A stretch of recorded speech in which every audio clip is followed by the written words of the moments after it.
If you're feeling dizzy just watching this game of musical chairs, you'd better sit down. This one's being played by the grown-ups, passengers marching to the beat of an airline.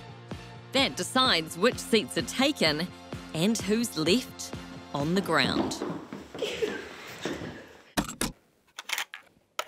Rewind to when Auckland woman Kylie was planning a winter escape to Tahuna, Queenstown, where we caught up with her. We booked in April, and knowing that the school holidays were July and obviously really busy. She paid for 2 seats, one for her and one for her son Colby, at $245 each. 3 months later, the day arrived and so did their plane, but they were stopped from boarding. The attendant said we were put on standby. Which is another way to say Kylie and Colby had been bumped from their seats. Making room for passengers from another flight that had been cancelled. We pretty much were told we had cheaper tickets than some on the previous flight that had been cancelled. Had you heard that one before? Never. No. No one had heard that your ticket can be given to somebody who's paid more for one. None of us. Then the flight took off, without Kylie, Colby and other unlucky passengers. One of the ladies had sent her non-English speaking parents with 2 of her children to find out then that she wasn't going to make it. So she was in tears. We had a lovely couple from Adelaide. That was their 3rd bumped flight. Kylie's husband had made it on. He'd booked separately. And what made your husband so special? Couldn't remember. And had paid more for a ticket later than our booking. The standbys were given $100 travel vouchers and an assurance. We'd been told we would get there that day. But then... An announcement, there are no more standby flights today or tomorrow. It was a Sunday. There were no direct flights to Queenstown until the Thursday. Facing a 4-hour wait time on the phone, Kylie gave up and eventually found a flight to Invercargill. An extra $400 each. Luckily for us, my husband made it and drove to Invercargill, picked us up with a 5-hour round trip. After she complained to Air New Zealand, the airline credited Kylie for her original flight, but not the extra expenses. She was told some flights had oversold, largely out of circumstances outside of its control. Pretty crap, really. We knew when the school holidays were. Air New Zealand know when the school holidays are. So, pull up a chair for our friends at Consumer NZ.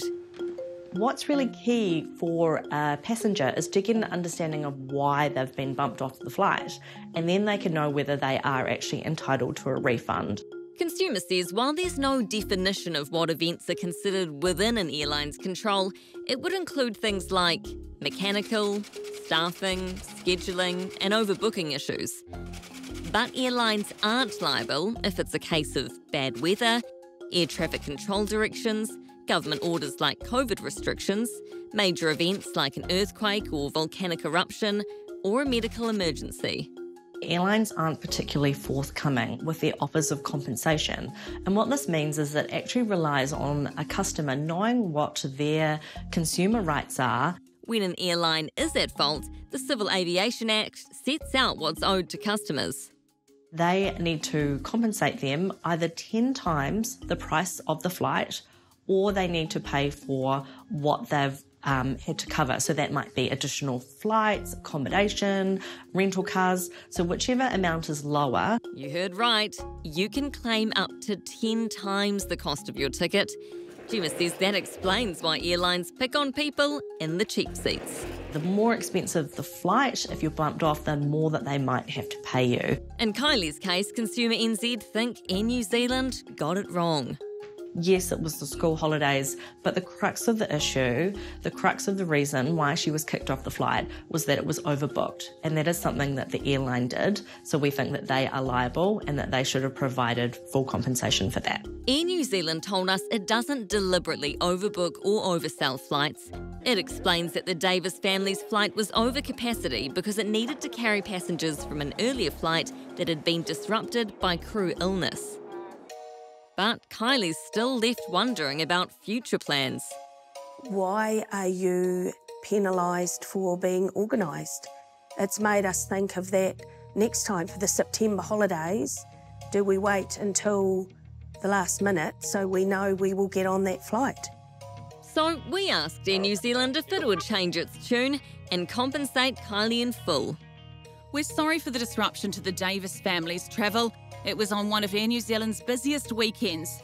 Due to short staffing at the airport and long call wait times, Kylie made her own rebooking and paid a higher fare than would have been the case if we had completed the booking for her. It's taken another look at Kylie's case and is now offered to cover all the extra costs of getting to Queenstown via Invercargill. Or at least, that's what we were told. We were refunded for our cancelled flight. We got that amount back. Nothing done for Invercargill at all. Air New Zealand says it's aware of what the Civil Aviation Act requires of it when disruptions are within its control.